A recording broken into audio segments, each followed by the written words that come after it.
puts our population at 63,191. Brookline is more culturally and racially diverse than in 2010, and the following statistics demonstrate the need for engagement in order for all Brookline residents to be at the table, so to speak.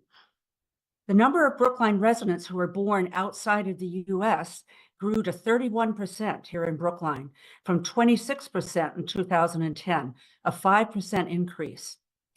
33.2% of Brookline residents above the age of 5 speak a language other than English at home. Roughly 30% claim a racial identity other than white. The number of individuals who identify as Asian has grown from 15.6% in 2010 to 17.8% in 2020, a 2.2% increase. And Brookline's Latino population grew by 1.6%. The number of people identifying as 2 or more races nearly doubled from 3% to 5.9%, which is almost a 3% increase. Then the percentage of people identifying as Black decreased from 3.4% in 2010 to 2.5% in 2020. Those identifying as white still make up the majority of the population, but the percentage decrease was 6.7%, declining from 76.7% to 70% in 2020. The report also breaks down age categories in town, financial differences, poverty rates, and more. But we think that this diversity in race, ethnicity, and language is very important to understand as we consider ways that we can work together. Tonight's program and discussion is intended to provide information and an opportunity to ask questions. Those on Zoom can enter their questions in the chat or the Q&A and should be sure to enable their chat function. There are instructions from Shana Pena on how to participate in the Q&A. Closed captioning is also available. After this event, any others who are viewing on TV or live streaming, we would love to have you email your thoughts or questions or interest in the League or League membership to league@lwvbrookline.org.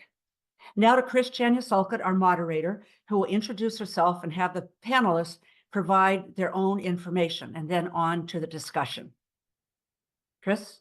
Hey, thank you so much, Diana. So, wow, she had a lot of information and facts and statistics, and I'm going to give you none of that because sometimes I feel like it's a little late. It's like 7:15 now, right? On a Thursday. Sorry, Diana. Sometimes I'm getting ready to Netflix and chill, not do stats. But her statistics were so important. Something I just want to share and lift up is also, if you want to know more about the statistics and the diversity in our town, check out the Brookline Community Foundation's recent report and all the reports that they've done, because they've also done a deep dive into that. And a lot of it was founded on the work of the first Understanding Brookline work that was done by Linda Olson-Pilkey as well at the Brookline Community Foundation. So if you didn't get all of that, the information is out there. If anything, contact us, contact the League, we'll give you information. But I think everything that I took from all of that was just that our town is getting more diverse, right? But we know this. It's more diverse here, there, everywhere, and across the nation. And I'm Chris Chanyasulkit. I live in Brookline, and I think I reflect some of that diversity. And I'm so excited about this talk. So many thanks to the League and BIG for hosting this and inviting me along. And I hope that by 8:30, we have solved all of our problems in Brookline together. And we have, Chi-Chi's like, what? I see you, Chi-Chi. We figured out, we've got the secret sauce. We know how to reflect and include the diversity that is in Brookline to make sure that our programs and our policies reflect those needs and concerns. And that after this, all we're doing is implementing all those things that we've come up here tonight. Okay, maybe that's, a little big and lofty of a goal, but I like to shoot for the moon, right? So let's see what we can do the next hour. Again, my name is Chris Chanyasulkit, and I live in Brookline. I've done a couple things throughout town. I'm currently a library trustee. I've been a town meeting member, and I also was on the League of Women Voters of Brookline's board. It's great. I also currently serve on a steering committee with Chi-Chi Wu of BAFN, the Brookline Asian American Family Network. But really, I think what I end up doing is shuttling my 3 kids around Brookline.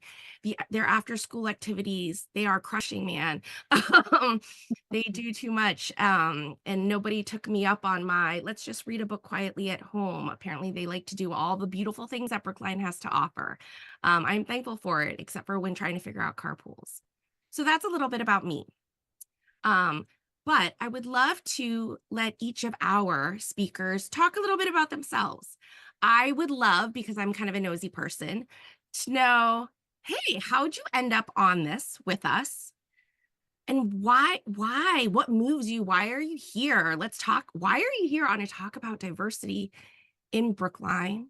Because I think that we all need to know what made you come here.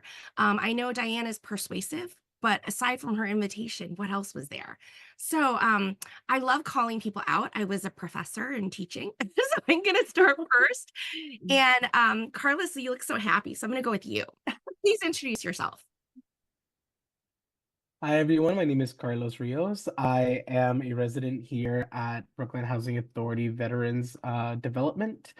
And I just turned 30 years old. Scorpio season was great. And I am a queer person of color. I'm also a town meeting member here in Precinct 5. Should I add anything? Should I answer the other questions you mentioned, or? Yeah, maybe something else. What else don't I know? I'm kind of nosy. Oh, okay. I mean, you have this background, but like, why are you here? What brought you? Well, I grew up in Brookline. I went through the whole school system here since I was 10 years old. I was a part of PALS. So I was like a performer here. I also helped in the early years for Brookline Teen Center. And then I was also a community organizer since junior year of high school. So I did a lot of work around youth jobs, the transit justice in with the MBTA. I was actually part of the Youth Pass movement, and now we have the Youth Pass. So I always claim that because that was one of the best wins that we've ever gotten. And now I am also a legislative aide at the State House. So I get to kind of take all of the work that I've done for the last 10 years, and I've done a lot. Like I've worked in a clinic for LGBTQ youth. I've worked in a nonprofit organization where we funded other organizations. So I get to bring all of that knowledge back to town meeting and at the State House, and it has been a wonderful ride. I've been grateful that I haven't been alone in this movement. Like I have wonderful like Chi, Kim, like you're both my mentors. And Felina, you have been wonderful. I've gotten to know you in the last couple of months, and it has been a blessing working with these fine, amazing, powerful women of color. Oh my goodness, I'm so glad I asked you to keep talking. So Stephen at Big, I don't know if you have like those interview shows, but I think we should do one and just deep dive into Carlos because you've done everything and it's amazing and I want to hear more. But it's already on the books. Okay, good. But it's not the Carlos show tonight, not yet. So now I want to turn to Felina, who Carlos also raised up, is on the board of the League of Women Voters, does a lot throughout the town, and again, one of those powerful women of color. So Felina, tell me a little bit more about you. I don't know everything about you. Oh, you're on mute, but it's okay. I do that too. Well, good. I'm glad you didn't hear me say it then, but I will repeat it. I said, well, you will never know. Just kidding. Anyway, I've been here in Brookline since the age of 3. And I think that my involvement in town politics started when my youngest daughters were maybe 3 years old and they're now 23. But at that point, I was just a part of some smaller committees at that time, like the recycling committee. I should not say so small because everything that is done in the town of Brookline is important. There's no measure to it. Whatever we do, we're solving problems. But that recycling, what I don't know what it's called now, but it's now a bigger thing. And I think climate change has really fallen onto the map, attributed to some of the work that was done through that committee. As far as the League of Women Voters, yes, I am one of the members of the board, but also a member of the steering committee. I am on the Mass League of Women Voters as the racial justice specialist, specializing with Indigenous matters. There are so many other things I do. I don't want to go into that list because it's not about me. It's about DEI. But DEI was very important to me as I attended the annual convention for the League of Women Voters, and that was a very hot topic. And I felt at that time we were not doing it within our league. So I have brought it into our league by speaking to 4 topics at the beginning of each meeting to cover DEI, because it's just something that I feel is very important to raise awareness within our group, especially as we try to bring in the younger generation. If we're not working to understand and meet everyone's level of comfort, then how are we teaching? What are we teaching? So that was the importance to me to be on this panel and just to bring it to the people in Brookline and have a level of comfort for everyone that's here. Thank you, Felina. Okay, so she can be the next person to be interviewed, Stephen, at Big, because she seems to be doing everything in town. So thank you. And now I'm going to turn it to Chi-Chi Wu, because as Carlos said, Chi-Chi is a mentor. She's a town meeting member, mentor to me as well. And I also want to lift up that she has been awarded a Brookline Woman of the Year award as well by our town's Brookline Commission for Women. So it's not just me, but our town also thinks she is a Woman of the Year. So I'm going to turn it over to you, Chi-Chi. You tell us more about you. I know a lot about you, so you're going to have to dig deep. Well, Chris, thank you for that lovely, wonderful introduction, lifting me so much that I'm going to have trouble meeting everyone's expectations. For those who don't know me, Chi-Chi Wu, she, her, hers. I've been a Brookline resident for about 30 years. I have one child that went through the Brookline school systems who happened to, I believe, be the same class as your daughters, Felina. I think I've known you the longest out of this group because of that. I have been active with Brookline issues for maybe about 15 of those years. Mostly with the Brookline Asian American Family Network, which is a volunteer parent group forum to support the needs of Asian and Asian American students in the Brookline schools and their families as well. Chris has been on the steering committee with me of BAFN for many years. She took a little hiatus because she did this tiny little thing like being the president of the American Public Health Association. Talk about amazing roles, flying all over the country, talking about public health, which we all know is so important during and after the pandemic. So, the ability to work with folks like Chris has been, an absolute joy. I lift up BAFN first because to me, it's really the role that's closest to my heart. As Chris or as Diana said, Asian Americans, we are the largest racial minority in Brookline. We are over 1 in 6, nearly 1 in 5 residents. And we, that is not often reflected, though, in many places of power and prominence. So, for example, I'm a town meeting member. I think I can count on one hand, the other Asian American town meeting members. Certainly out of 255 town meeting members, 1 in 6 or 1 in 5 definitely is not Asian. There's not many of us, and there are not many Latino town meeting members of color or Black town meeting members of color. I think you're looking at a big portion right here today on this screen. And so representation is really important. There are not enough Asian Americans on boards, on commissions, and so BAFN really was formed to give a voice to this large population that often doesn't have a seat at the table. And we've been doing that for a long time. I think 2011, 2009 or 2011, we've been doing that. As I said, I'm a town meeting member. I'm also on the Commission for Diversity, Inclusion, and Community Relations. I have a day job as well. I'm a consumer advocate with the National Consumer Law Center. And the other group I wanted to mention that I'm on the steering committee of is the Brookline Equity Coalition, because Carlos and Kimberly are both part of that group. And that's one of my favorite groups too, to be part of. It's not a nonprofit. It's not a 501c3. It's a political action committee, and its goal is to get progressives elected.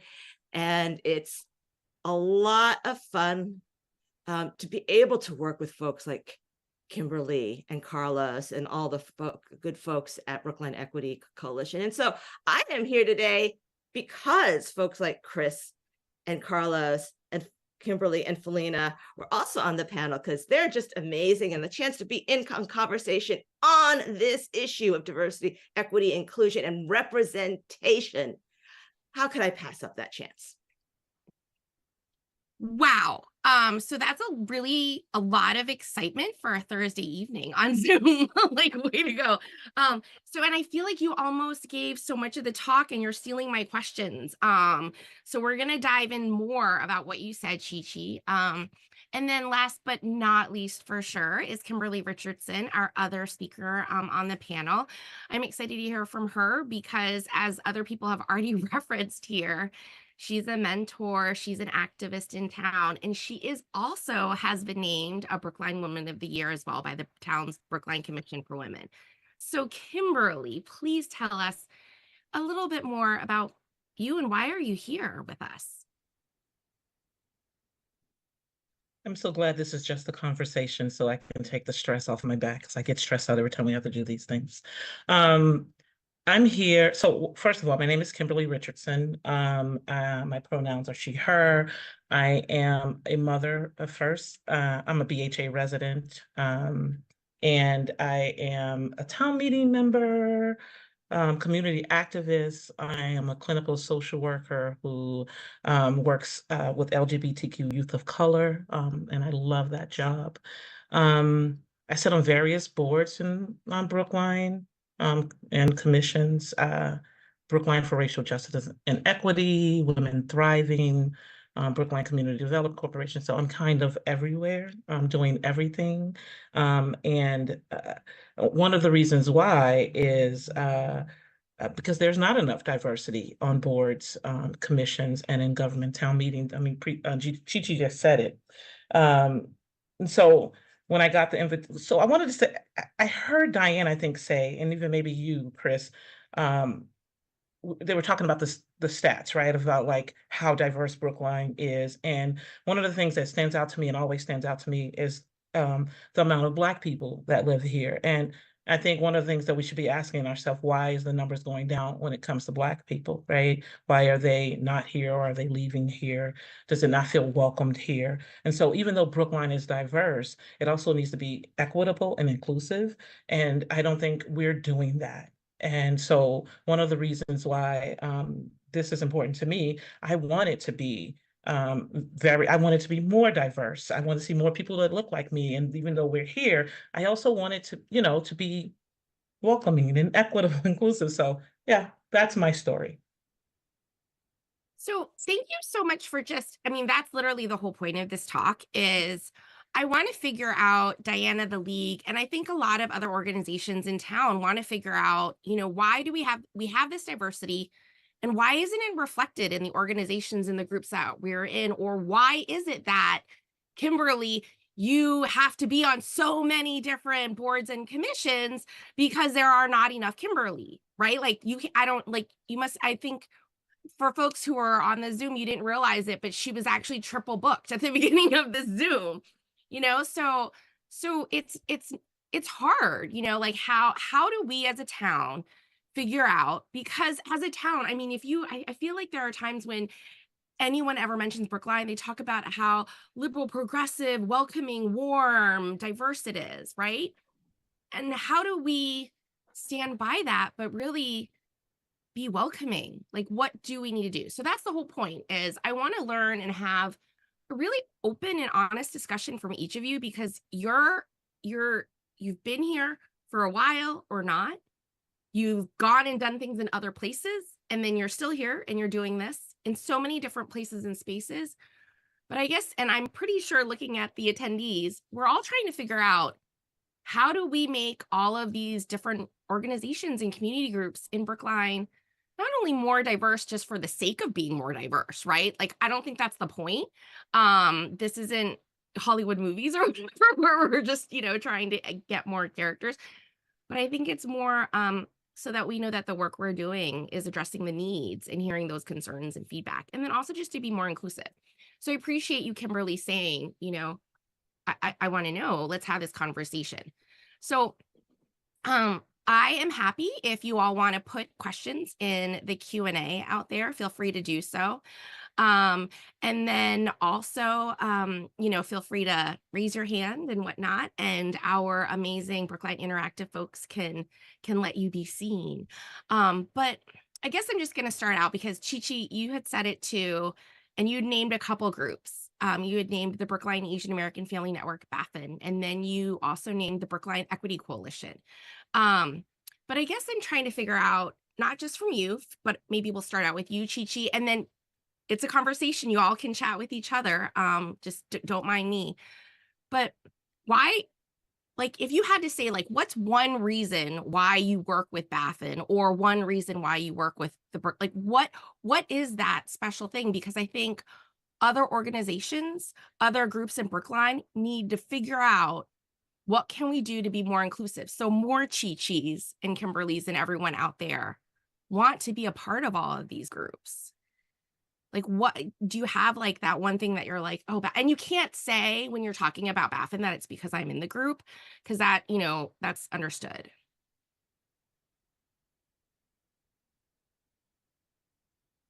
Oh, you have to.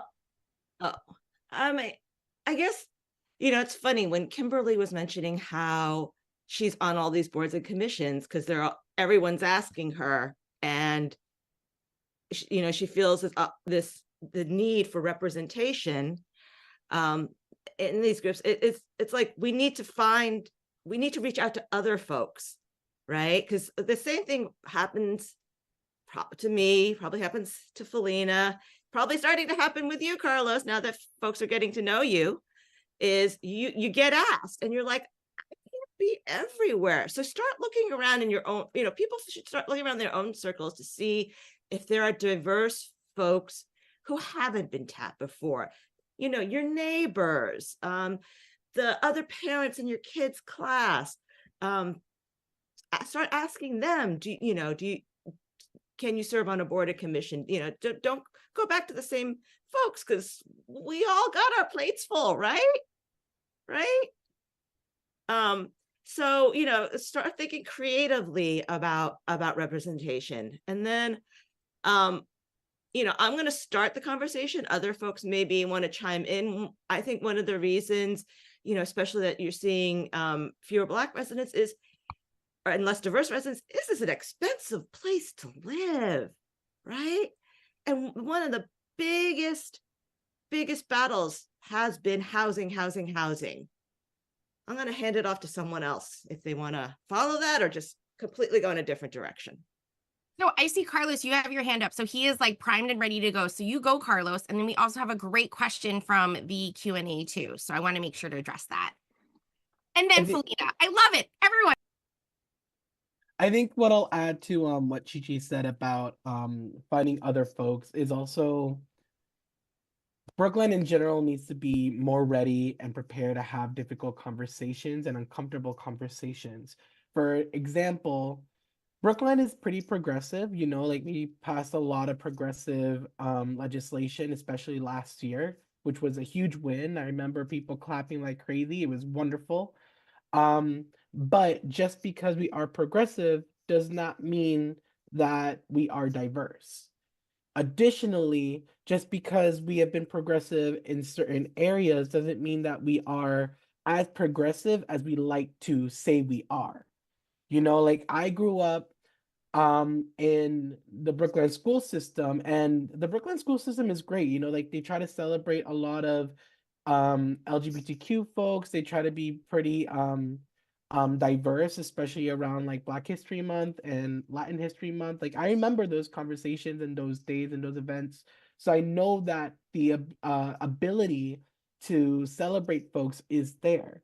But I also remember people making racist comments or posting like racist stuff on Facebook, and then us having like a huge meeting in the auditorium about racism and stuff like that. Or when there was an incident with the Brookline Police Department with youth of color. Like these conversations make people uncomfortable.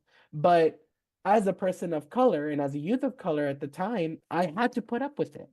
I couldn't just ignore it. I couldn't just go home and forget about it because I was still impacted by it. I'm still a person of color. That doesn't stop just because I left school at 3 o'clock. You know, my role as a man of color that is brown and Latino, that doesn't just end when the clock strikes 9, 10, 11, doesn't matter. You know, and so we are progressive, and I see us going in further progressive areas, and I'm hoping that that wave continues this coming year. But let's not shy away from those conversations of like, there is racism in Brookline. That exists.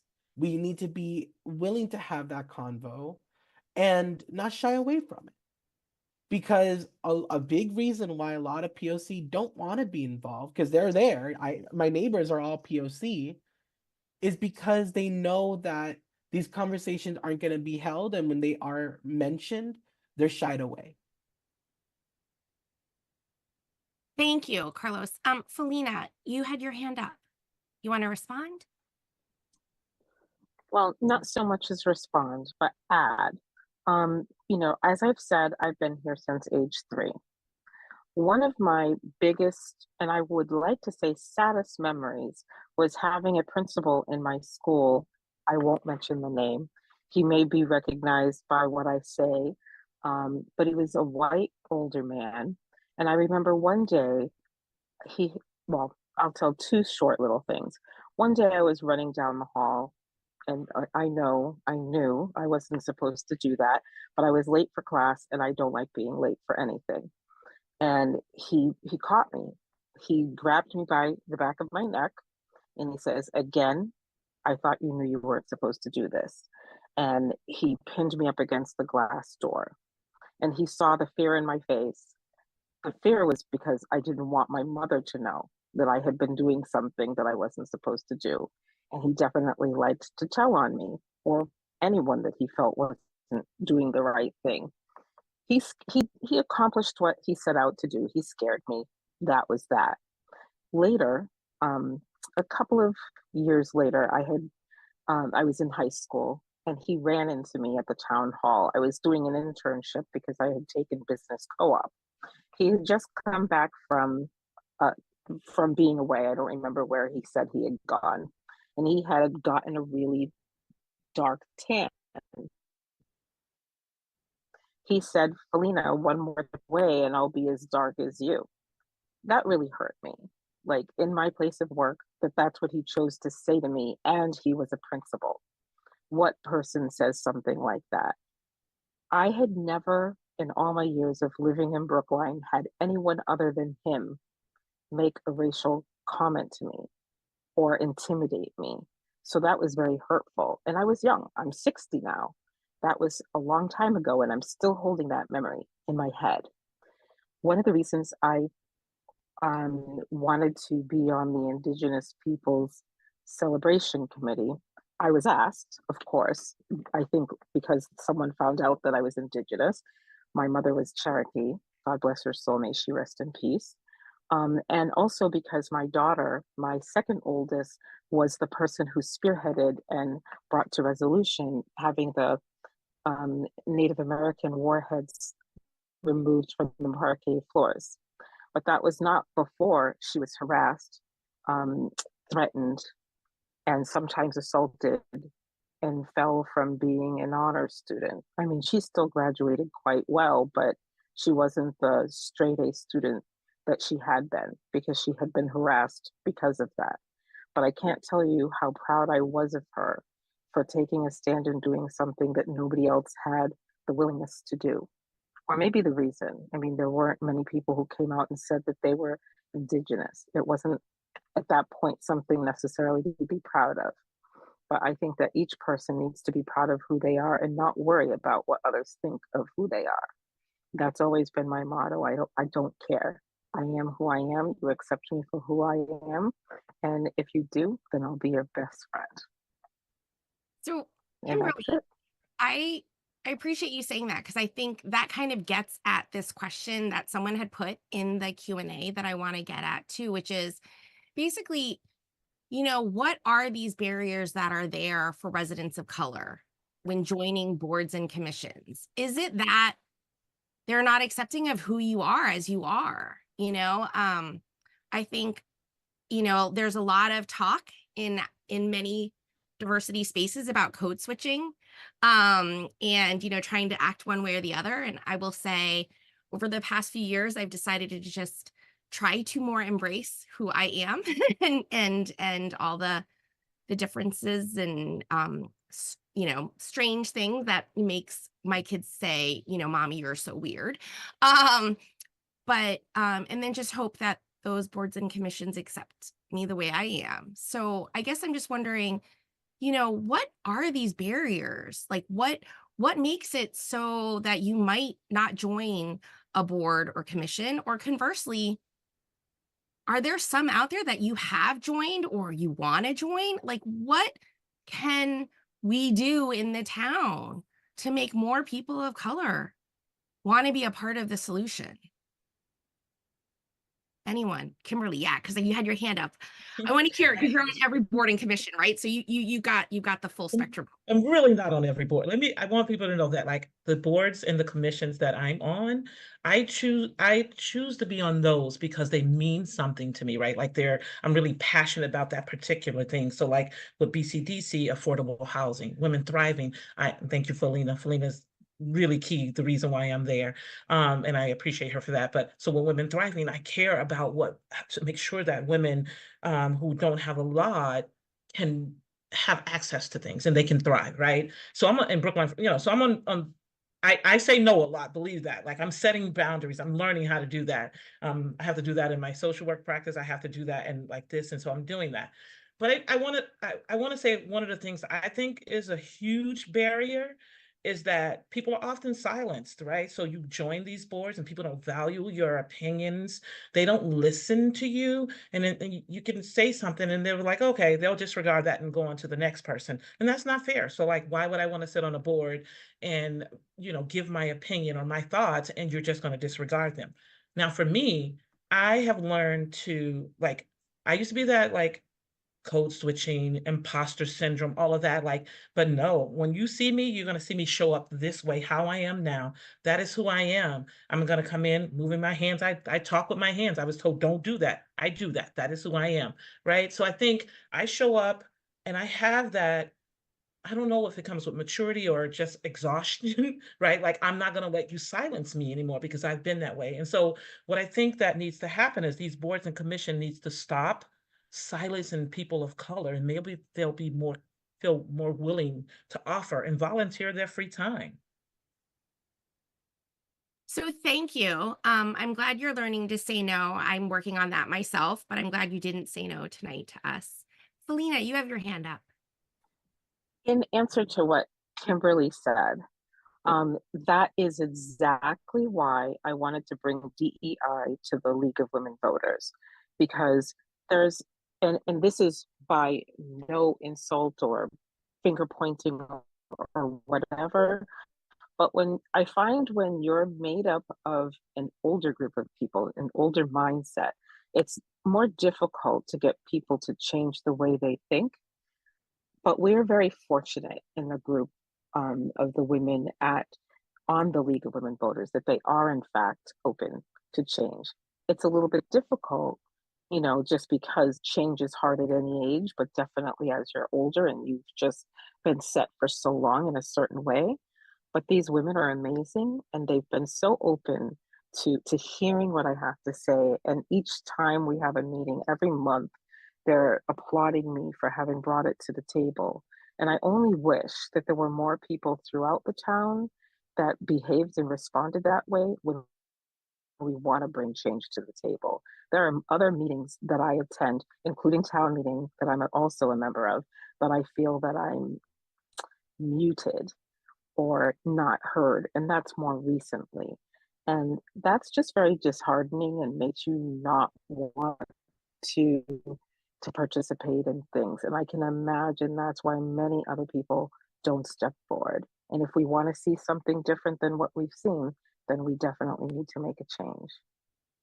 Thank you, Chi-Chi.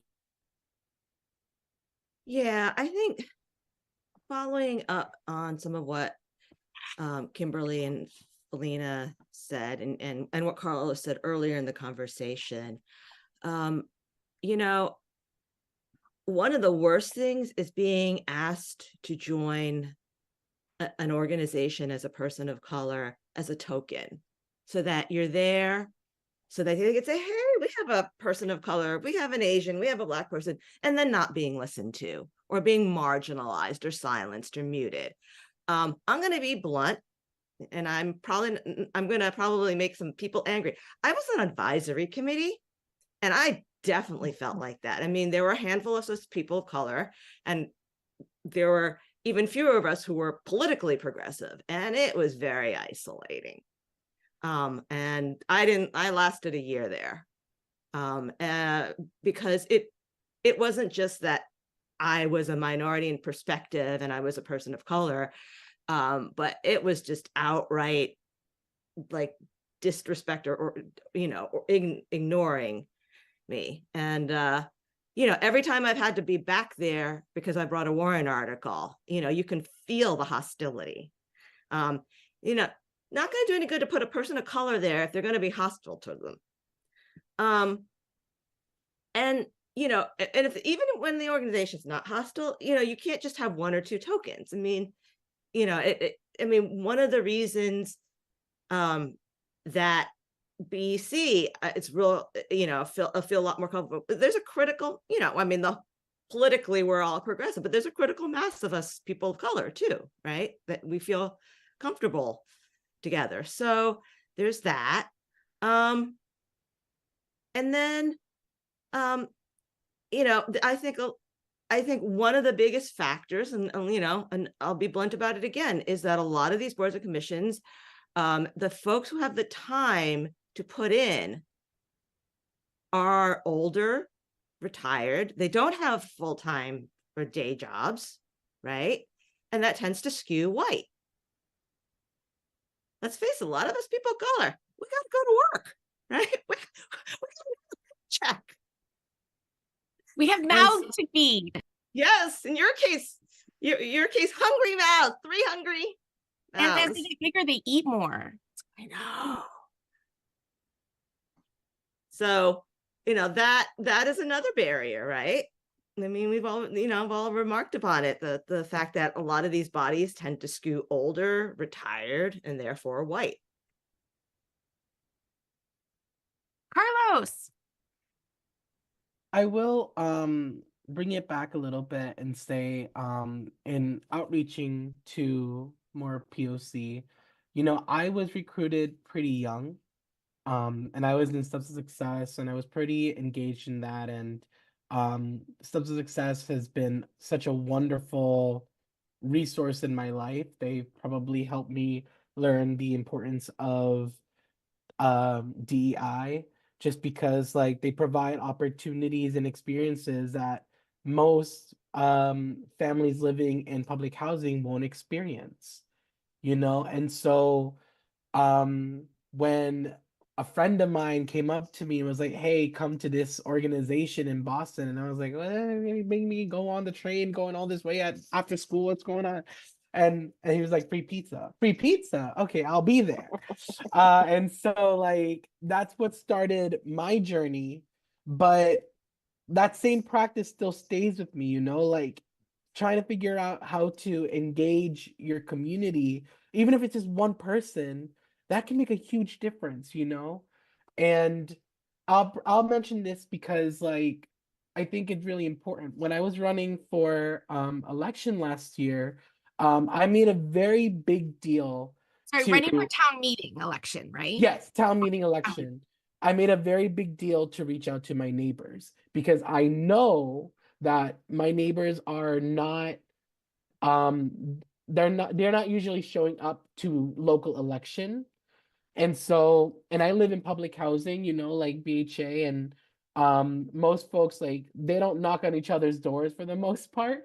So I was very adamant to get to know my neighbors, knock on their doors, and ask for them to vote, many of whom would never vote in a local election. And I made a big deal because I was a part of a slate. And I told those folks on my slate, if you want to make an actual difference this time around, you have to come with me and knock on these neighbors' doors. They're going to be hella confused to see a random white woman knocking on their door at 3 p.m. in the afternoon, but that made a difference. There are so many times when we knocked on these doors, and I heard two things. One, no candidate has ever knocked on their door, or no one who lives here has run for an election for a local town meeting. Both of those things I heard. My mom heard it, my friends heard it, and it made a huge impact on me. And so this year, my plan is to do the same thing, but to kind of convince my neighbors, why don't you run? Why don't you run? You know the community here. We're about 200 people here alone. But then I think of the folks in Egmont and like, Kim, you're a neighbor there. Carlos Tamayo's a neighbor there. Y'all have been knocking on doors for years now. And so it's gonna take some effort because you don't know the folks there sometimes, but knock on people's doors. We know where folks live. Go to the village, go to Egmont, go to the Veterans Development. Like, we're here. Go to Steps of Success. Go to their room. Ask them and invite them to events. So, Carlos, I just want to add, and totally we'll get to Kimberly in a second. Sorry, I'm going to pull moderator privilege. Is that even a thing? I don't even know. But anyways, I want to say, I need to put it out there because I ran for town meeting years ago. And I need to make sure people know that you might find it scary. Like, I don't know, like I found door knocking to be like highly nerve-wracking. But what I found was helpful is if I could find some friends to door knock with me, that really helped. And so I guess I want to say is a lot of times there are white people, I will just put it out there, who are like, you should run.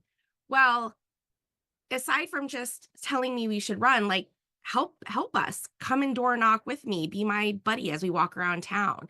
I think that might be something. And I love that you said, no one votes and a lot, but it's not just people in public housing, like our voting in town elections as a town in our town elections is not great, right?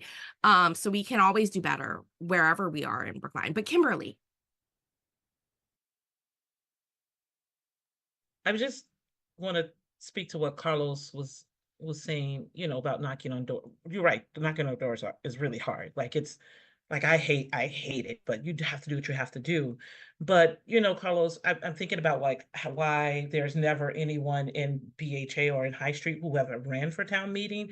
Because if you think about town meeting and if you just look at it, most of the seats that are taken up are by mostly white, mostly older people, starting to get a little younger, right?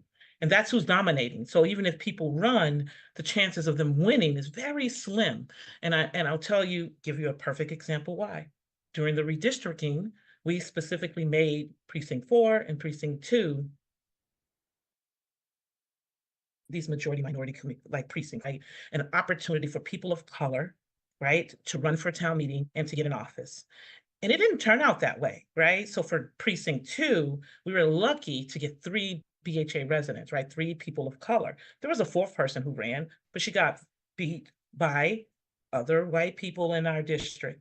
And so one of the people who were running called me and say, what can I do to help out and make sure that we, don't run? Or if you do run, how about you knock on doors for me? Or you tell people that this precinct is for, ensuring that there's some representation. So that's the hard part, right? So like, how do we make room for new voices, for low income, for people of color, and we had an opportunity and we missed the mark. And so we need to figure it out. And and understand that the people who live in public housing and in different places there's all kinds of incomes throughout Brookline, but we need more representation on town meeting. And to add to what Kimberly's talking about is town meeting, we have in the Q&A, someone said, it's also just really hard to speak up at town meeting. And so town meeting, you have the 255 town meeting members, and then you add select board and like all these other people, and then the public, and then big, I love you, but you're also like live streaming it. I think I don't know, in maybe 10 plus years of being in town meeting, I think I've spoken up twice because it is nerve-wracking. And it is very, nervous. It's hard. So I think that also is something else. And the person in the Q&A said, well, maybe we should get together as a group practice and really encourage each other to speak up so that the voices can be heard. Of course, we have to get them elected, right? Like Kimberly is saying. So I wanted to make sure that we lifted up that it's not just the getting there, it's the getting there and then being heard as well. Chi. I mean, I just want to add to that. It is hard enough to get up there, work up the nerve to speak, figure out what you're going to say.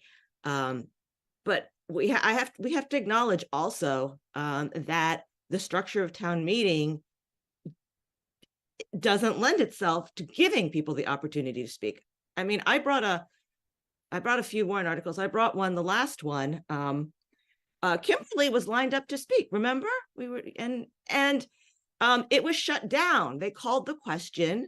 Someone, in fact, we got maybe 3 speakers, and then someone called the question, and all these people who were lined up ready, who prepared their remarks, and who and included renters and people with very personal stories, and including Kimberly, were all shut down. And that happened more than once in the past town meetings. And so you get someone who's willing to put themselves out there, talk about their personal experience, maybe a person of color or a marginalized person, and then you get shut down and they call the question, or the moderator takes questions and answers instead of the people from the list that was agreed to. And all that work is for nothing. So if that's another barrier to giving marginalized folks and people of color a voice. Thank you. You can always count on Chi to just say it out loud. Felina. I definitely agree with what everyone is saying with regards to town meeting. And in fact, I'm fearful because I moved back home and I have to rerun, and I'm in a new precinct now, which is not 2 or 4, I'm in 6. So I don't know how that's going to turn out. But what I will say is, as to what you said, I do remember the question where the warrant article that you're speaking of, that you didn't get to speak. I too I was the one of 2 people who wanted to make a comment. I think I was actually next in line for the renaming of the was it Lincoln School, when they were having the debate, and I wanted, not Lincoln School, I'm sorry, Heath renaming. And I wanted to just say thank you to the students for how hard they worked, because I had actually gone with other committee members from the Indigenous Peoples Celebration Committee. We saw and watched how well they articulated themselves, how much effort they put into such a long task at their age, and they just gave it everything. And I felt that they really deserved the opportunity to be heard, to have that given to them during town meeting. And of course, I didn't get to do it. They called the question. And I think a lot of the calling of the questions is because too many people who say the same thing had repeated the same thing over and over. And this happens at every single town meeting. So by the time somebody who has something different to say gets there, nobody wants to hear it. And most of the time, it ends up being a person of color. And it's just shameful. I mean, what can we do about it? It's a good question. I don't know if we have an answer, but Yes. Something needs to change. It looks like someone's like, maybe, they put in the Q&A, looking at sort of the dynamics of town meeting, the moderator Someone else has just put in, what about changing our form of government to address these issues, which I know that there are folks looking to study this, the Charter City Commission. So yeah, like it's a systemic issue, right? Like all of these are systemic issues. They were started years ago and we're still dealing with them today. So I saw Kimberly, your hand, and then back to Felina. Oh, no. I wanted to speak to what Chi said, right? And then well, it's all the same thing. But I want to say that it's not always people getting tired of hearing the same thing over and over, because on that housing stability warrant article that Chi had, we didn't even get to our speakers barely, and it was cut off. And I think one way of fixing that, we need to be very careful about the people that we're choosing to elect. We need people who are fair, right? Who are not like that's maybe in the middle, who just like both all issues matter and not just your issues or your side. And I know a lot of times we get silenced because people don't want to hear us. They're like, those are the usual suspects. We don't want to hear from them. We know who they are. They're back. They're this. They don't want to hear. And as far as I'm a big believer in changing our form of government, and the reason why the vote, in my opinion, the reason why our turnout is so low in town government is because when I lived in Brookline, I moved there in 2011, 12. I didn't know anything about town meeting. I knew nothing. People don't know. They don't know that we have 5 people sitting on the select board making all the rules, right? Voting on our budget and everything, right? And if we change that, right, to like we have a mayor or whatever form we choose, but this form of government is not working anymore, in my opinion. It's just not. It's not equitable. It's not inclusive. It's not diverse. And I'm gonna be shut up now. No, it's okay. I want you to talk. So anytime, Felina. I didn't really mean to re-raise my hand, but I will just speak to, well, actually, no, I won't. I can't do that. So never Okay, mind. Forget that I Carlos. raised my hand. Let's turn it over to you, Carlos. I will say there's definitely a learning curve. Like, it's my first year as a town meeting member, and I remember like a really wonderful friend, she sat me down because I was like, oh, I'm interested in running. And she's like, okay, do you have a Sunday off where I can explain stuff to you? And I thought it was gonna be mad quick. I thought it was just gonna be like, all right, so this is how you're gonna fill out your registration for blah blah blah. And then it ended up being a 4-hour meeting of her explaining town meeting, what to expect, what it looks like, and she is so wonderful because the fact that she was able to explain it to a novice, like not all forms of government are the same, like just because I was at the state house doesn't mean I understand all forms of government. And this was a moment where I was both humbled, but then also understood the importance of me running. Because, like, it is that barrier of not knowing how town meeting goes or how, like the process is. It scares people. It makes folks not want to run. And as a person who is very young, who I don't really consider myself extremely intelligent and a fast learner, I tell folks, just do it. I tell folks, especially neighbors, like it's intimidating, yes, but once you're in there, you're gonna realize that you know a lot more than other people. It's just gonna happen, and you're never gonna be alone. Like I called Chi and Kim mentors because it's true. Like they guided me in my first year, and there were many times where I would just text folks, and I'm just like, "Are we voting? Like, what's going on? Like, what's happening? Who's speaking now?" Like, I was just lost in most of those times, and to have folks who have been seasoned and know what they're doing has been a huge blessing to me. And so like I want so many young folks to be running. Like I have been pushing really hard to try and get folks in Steps of Success to be more interested, to shadow me at town meeting, because we need to start reaching out to youth in general. Like there's a group there that are interested. We just gotta show them the ropes, per se. I so appreciate you said that. And I guess when I look back on the years when I first ran for town meeting, I'm very thankful is I had a couple of friends who like helped me, like physically door knocked with me, physically helped me get signatures, physically stood in the rain with a poster board to vote for me, like people actually really did help. And I had people who came and tried to get me to run and things. And so, but they didn't walk away. Right. And to be there that whole part. And I love that you're getting people to shadow you at town meeting, although I'm worried that will turn them away from wanting to join town meeting. Just kidding. But okay, so we have a lot going on in the chat and I want to lift it up. So Tommy Vitolo, who is one of our state reps, said he's happy to give a tutorial. He takes pride in helping and he'll do it for anyone. So I'm going to put that out there. And then someone also mentioned, we really need to look and debate our town government, which seems to be happening. And I know that the moderator is setting up a committee to look at that.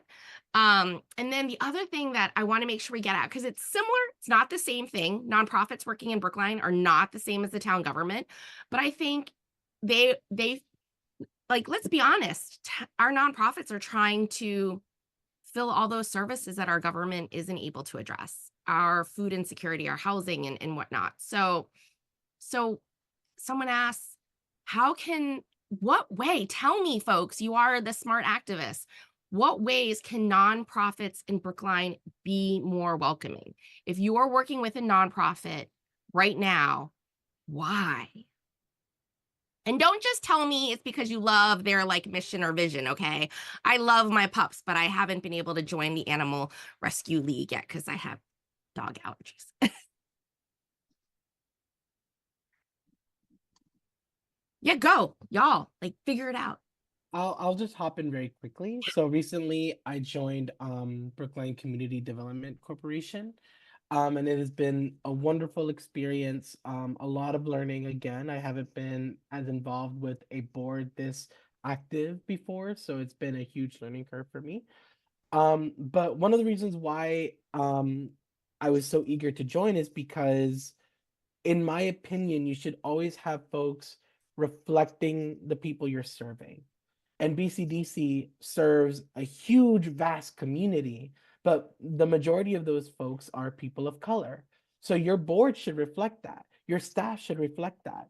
And that is something that I think should be across the board, like not just in town meeting or on the nonprofit. It doesn't matter where you are. You always want to make sure you're reflecting the people you serve, whether they're queer, whether they're people of color, whether they're women. You want to make sure. And you also want to be conscientious, I think that's the right word, of intersectionality. Like, there are times where we're going to be serving folks who are women and queer, or people of color and they are living in public housing, like intersecting identities exist.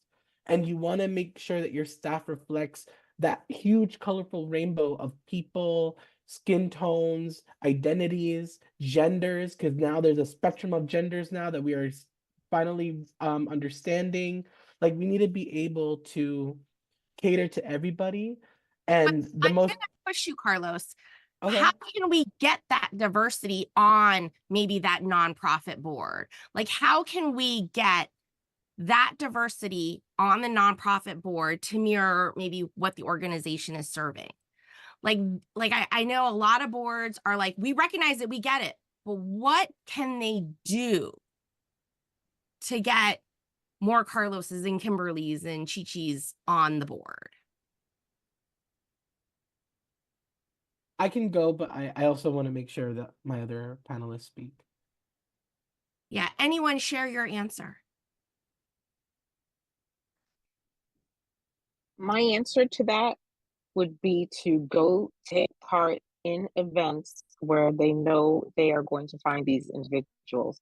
I am so happy and eager to insert myself into any comfortable or uncomfortable situation to get what I believe is deserved in the situation that is needed.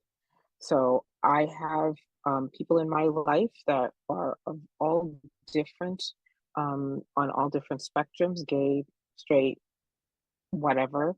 And I think it's important that you ask the right people to help pick the groups that you're looking to fill positions for.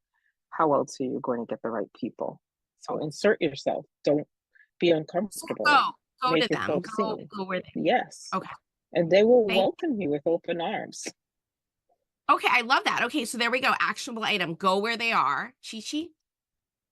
So for the Asian American community, again, we're nearly 1 in 5 residents. So there should be a lot of us in town. And, you probably know a few folks. So think about who is around you who, you might want to reach out to and say, what do you think about serving on this nonprofit board? I mean, it should be an easier lift than town government. This is a nonprofit board. It's not running for something where you have to put yourself out there. Again, don't do tokenization. Don't just have 1 or 2 folks and then sort of put them out there for show. Listen.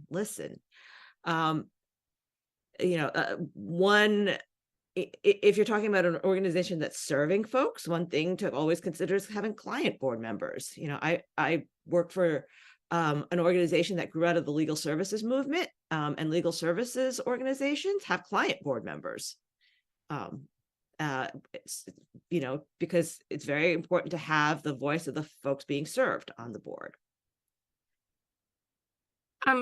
Thank you, Chi-Chi. So again, go where they are. Think about having, clients or the people that they serve on the board.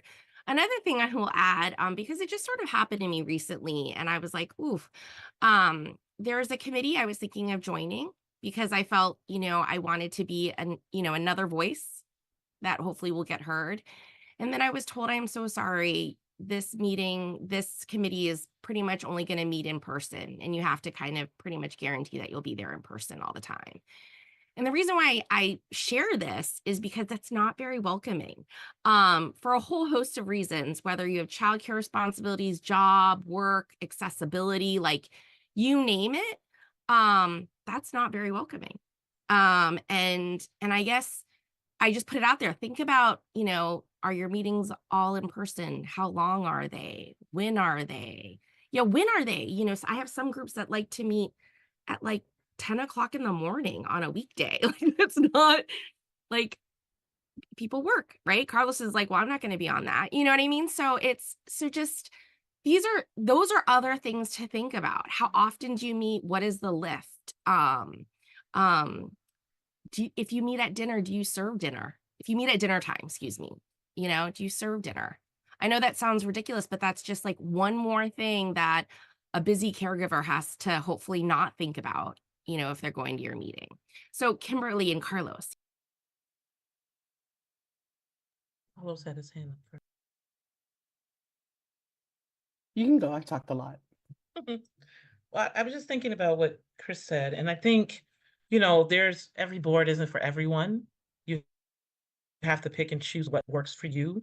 I think that board should absolutely have an option to for hybrid, right? So it shouldn't have to be, in person. If you can't make one day, make Zoom available, right?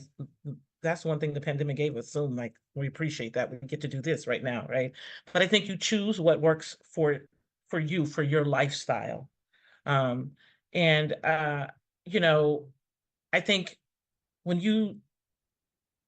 people should ask. So if you see people doing great things, or what you consider great things in town, and you think they'll be great on a board, I think you should go to them. I mean, I spoke earlier to Felina, talking about how she recruited me, which is funny. I've been living in Brookline Public in BHA since 2011. I've gotten emails from Women Thriving. I was not interested in Women Thriving. They had nothing to offer me for my lifestyle, I thought. And then, so when Felina called me, I was like, I said all what I just said. That's not my lifestyle. That's not helping. They're not meeting the needs that I feel like the residents need. And she said to me, well, that's why we're asking you. Maybe you can bring some change. What?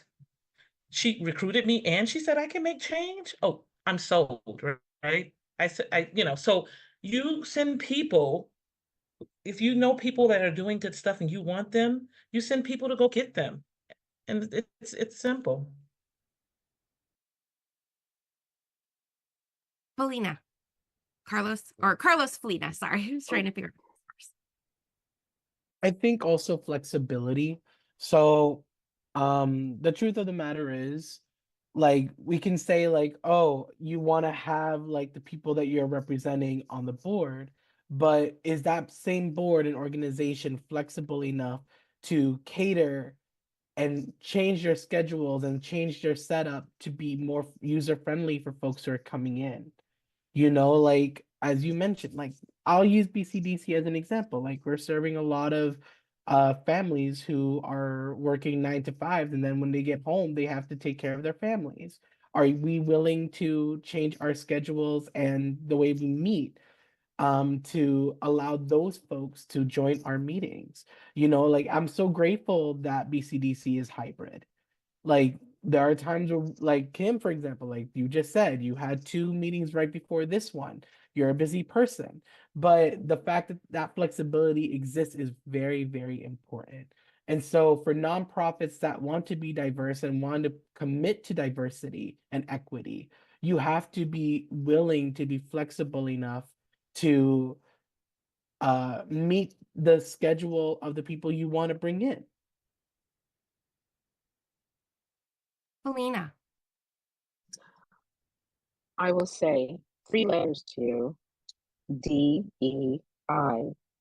If you're not giving people the opportunity to participate, then you are failing. That's all I'm going to say. Okay, Chi-Chi. So, do you know that the boards of businesses, of corporations, pay their board members? Now, nonprofits can't afford that, but they can provide other support. I mean, somebody mentioned providing dinner if it's dinner time, you know, childcare, you know,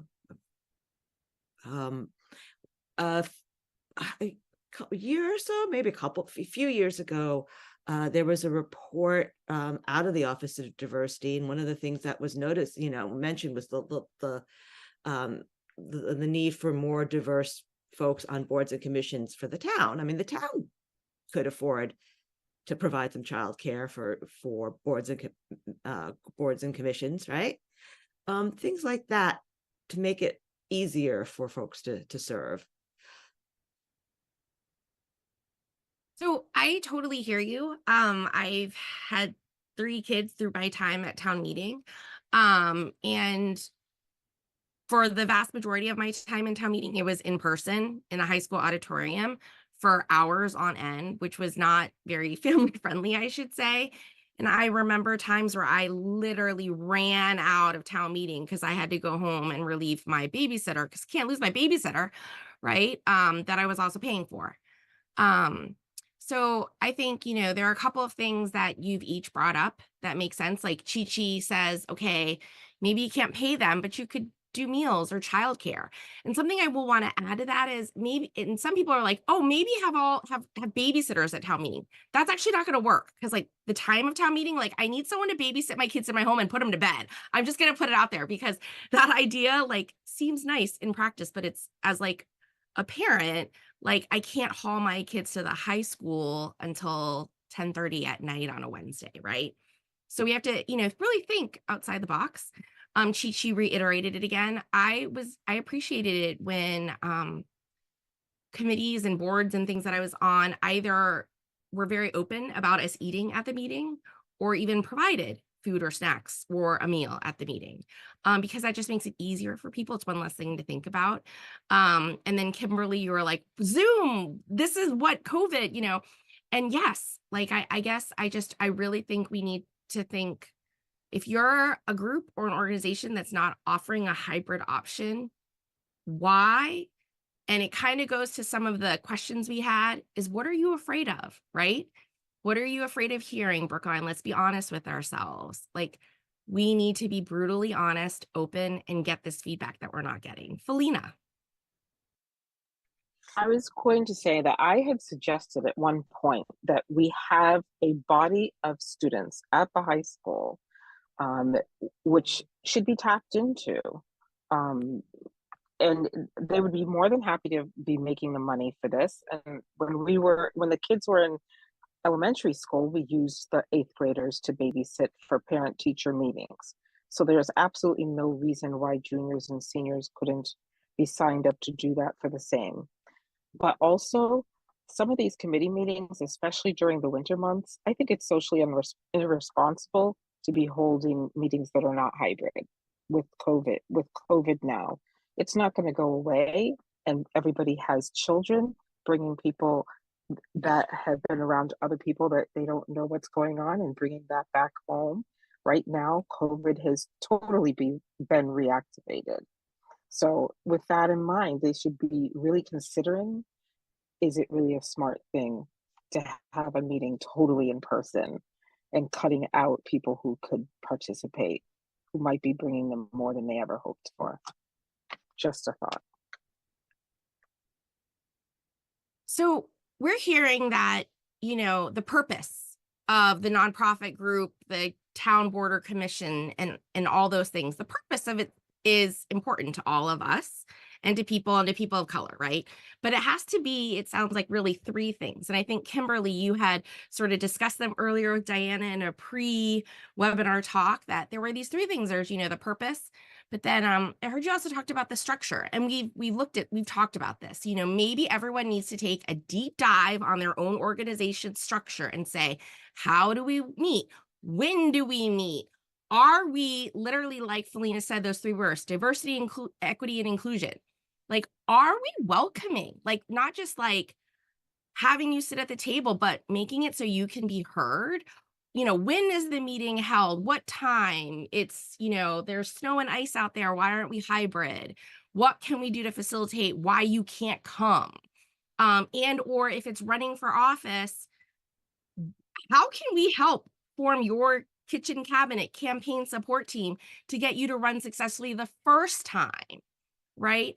And then there are these other things that I think you talked about, Kimberly, with Diana earlier. This 3rd thing, I like everything in 3s. I have 3 kids. I'm all about 3. So this 3rd thing, I think, is really the other secret sauce of how we can be better organizations or better boards and commissions, is these intangibles, these things that are not a Zoom function or whatever. And so I wanted to say, because I want to put it out there, because I hear it, we're all sort of nibbling around the corners, is things like the people that you're with, that you like being with them, that they are a mentor, that Chi and Kimberly mentored you, Carlos, like that's how you got roped in. So that those intangibles, are there other intangibles that groups can, aside from their structure and their purpose, think about doing, taking a deep dive into themselves to say, look inside, like, what can we do to be more inclusive and welcoming? Is there something else? What am I missing?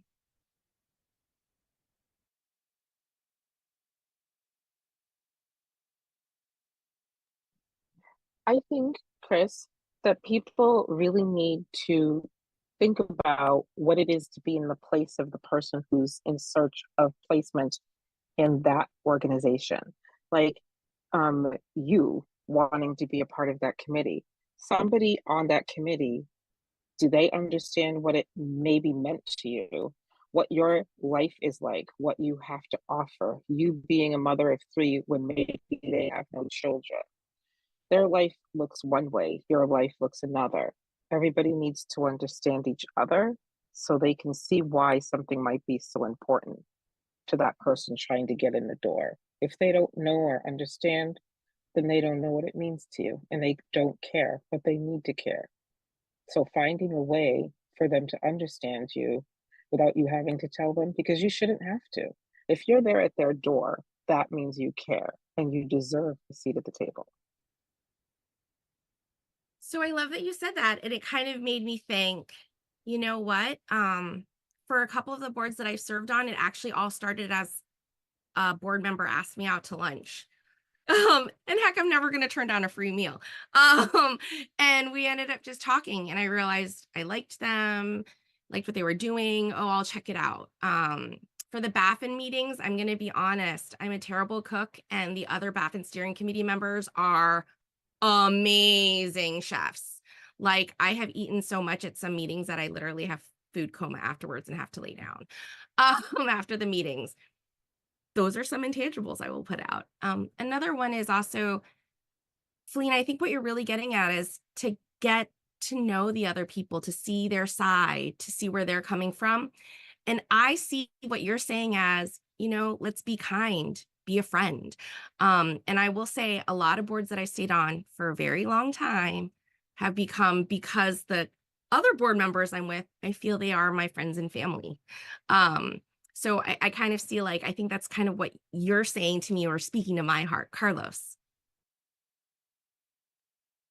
To add on a little bit to that is there's beauty in how diverse. I'll just use this group for an example. Like, we have so much representation here and it's beautiful, and that's something that I barely see. And you know, I saw a question earlier about like how there's some divide between other races, and that's true. There's divide in genders, there's divide in sexualities, there's divides in race. That's always gonna be there. But it means a lot when you appreciate another person's differences, whether or not you understand them, whether you fully grasp who they are as a person or as a human being. Like, you and I may never, like, I will never understand what it means to be an Asian person. I will never understand what it means to be Native American. I will never understand what it means to be Black. But I am so grateful that you're here. I'm so grateful that you exist, because you add a perspective in life that I can never understand, and you bring it to the table. And other people who you also represent can see that, and they can feel welcomed. And that is why I've been so grateful for these wonderful women here, because they're like Felina, Kim, Chi-Chi, you've all been not just mentors to me, but guiding lights in Brookline. You know, like, there's so many people I want to name, from Malcolm Cawthorn, Deborah Brown. Like, these are folks who guided me throughout my life from high school to now. And you know, like, they'll never understand what it means to be queer Latino, 5'4", 5'4" or whatever and a half. But like, I still felt welcomed, I still felt heard, and they helped me develop into who I am today. And so I always encourage nonprofits, people thinking of running for office, like, I appreciate you. I love who you are as a person. We may be different, but that's great. Thank you. And someone said, Carlos, you're being so nice, so kind. Chi-Chi. Well, so I'm going to throw it right back at you, Carlos. You've been amazing to work with too.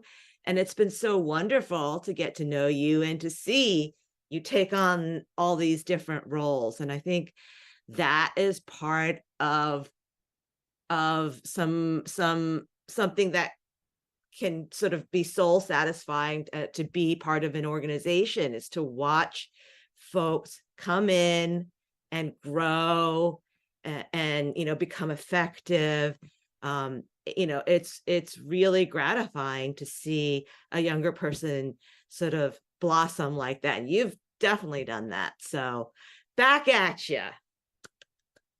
So we have learned, so part of being a moderator is to making sure we end on time. And I feel bad because I love this and I feel like I could talk forever. So maybe there'll be a part 2 in the future.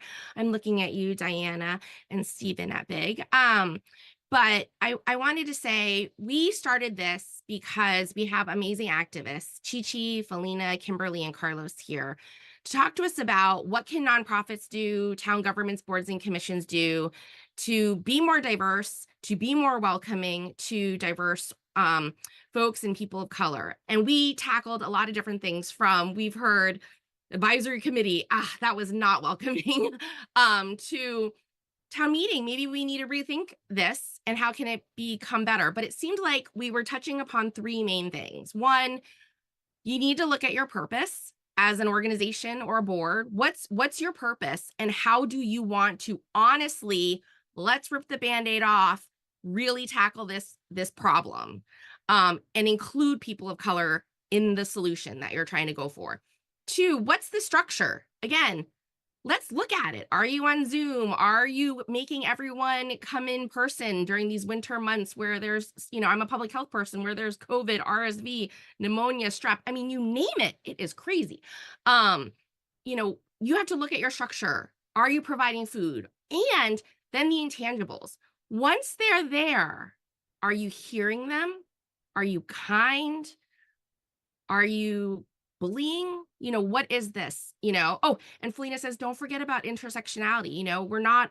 I'm not just an Asian woman, for example, right? We have so many different parts of our background. Recognize and celebrate that in others. And so again, we're almost done. I'm going to turn it back to Diana in a moment. But again, this program has been brought to you by the Brookline Interactive Group. Support them. They're amazing. They really are making sure your community is aware of what's going on in your community. So Stephen, shout out to you and Big. We love you. We love you, Big. But also, of course, the League of Women Voters of Brookline. They do not just put out the nonpartisan guide on who to vote for in your town elections each May. They do so much nonpartisan research and education so that you can become educated voters. And we had a great question from Shayna from the board. She said, and I want to know, so we're gonna just do a lightning round. You have you have 10 seconds to answer from our 4 speakers. It's a big election year, Shayna says. What can the League of Women Voters do to get people out who don't vote to vote? Chi-Chi, 10 seconds. Oh my God, that is a tough one. 10 seconds is way too little. Now you're using it up. Come back to me. Okay, Carlos. Make things more digestible for folks who may not be in this world. Make it easy for them to understand. Yes, stop with the acronyms. That drive me crazy. Felina. Go take their hand, be willing to take them where they need to go, explain things in detail, provide what's needed, and whatever is needed. Okay, take them by the hand, be there for them, take them through. Again, like Carlos said, he needed a 4-hour tutorial on town meeting. And seriously, I need like a whiteboard to describe town meeting, right? Kimberly, what can we do to get people who don't vote to vote? Let them know that it affects their day-to-day life in Brookline. 100%. You need to vote local, because this is where we determine if the T is going to run and how often in your town, whether your trash is going to get picked up, your taxes, your schools, with your streets will get plowed, right? Vote because it matters where you live. Chi-Chi, I'm coming back to you. Oh, my co-panelists that gave such great answers. I have to fall back on the one that's been a theme through this. Food. Oh my gosh, I love it. Food. Do you know that there is another neighbor who often has bake sales, but you can just for a nominal amount, or she's also very kind and gives away food, and she puts them there at some of the polls just for people. And I think that's lovely. So yeah, food, right? So thank you so much to each of you, Chi-Chi, Carlos, Kimberly, and Felina, for sharing not just your time, which is precious, but of your experience and your honesty and your candor. Thank you to Diana and Shayna from the League for organizing this and being here to have this here. And of course, everybody, we love Brookline Interactive Group. Thank you so much, right? So now I'm gonna, oh, Stephen, there you are. Oh, we saw you. We love you.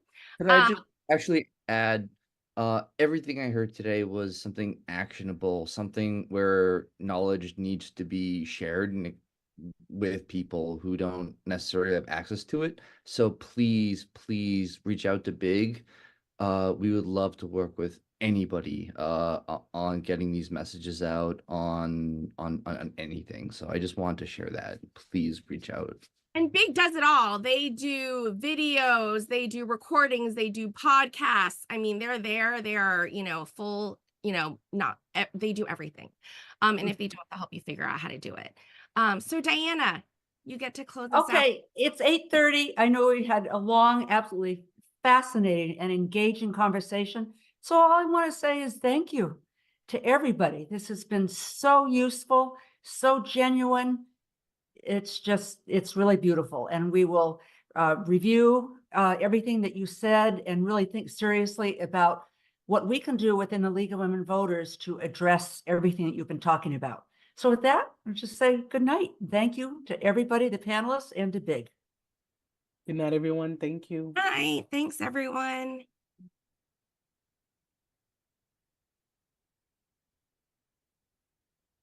Yay. Thanks, Chris. Oh no.